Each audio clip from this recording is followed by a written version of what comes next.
మీ అందరికీ ఈ నగరానికి ఏమైంది అనే మూవీ తెలిసే ఉంటుంది. అయితే కరెంట్లీ ఆ మూవీకి పార్ట్ 2 అనేది తీస్తుంది అనమాట, ఈఎన్ఈ 2 అనేసి. అయితే ఈ మూవీ క్యాస్టింగ్లో ఒక మేజర్ చేంజ్ జరిగింది. కార్తిక్ క్యారెక్టర్ ప్లే చేసిన సుశాంత్ రెడ్డి అనే పర్సన్ ఎవరైతే ఉన్నారో ఆ పర్సన్ అనేది పార్ట్ 2లో అనేది కంటిన్యూ అవ్వట్లేదు అనమాట. సో ఆ డైరెక్టర్ కూడా తరుణ్ బాక్సర్ కూడా కన్ఫర్మ్ చేశారు.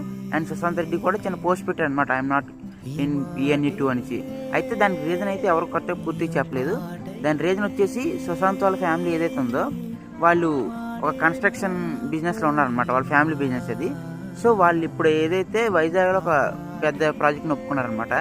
ఆ ప్రాజెక్ట్ యొక్క ఎవరైతే ఆపోజిట్ పర్సన్స్ ఉన్నారో ప్రాజెక్ట్ ఇచ్చిన వాళ్ళు, మీరు ఇది పూర్తిగా ఈ ప్రాజెక్ట్లో కంప్లీట్ అయ్యే వరకు ఈ ప్రాజెక్ట్లో ఉండాలి, మీరు సినిమాలు చేయడానికి లేదు అని చెప్పేసరికి సుశాంత్ అనేది ఆయన స్క్రిప్ట్ నచ్చినా సరే ఈ ప్రాజెక్ట్లో కంటిన్యూ అవ్వట్లేదు. ఇలాంటి మంచి మంచి విషయాల కోసం నా ఛానల్ ఫాలో అవ్వండి.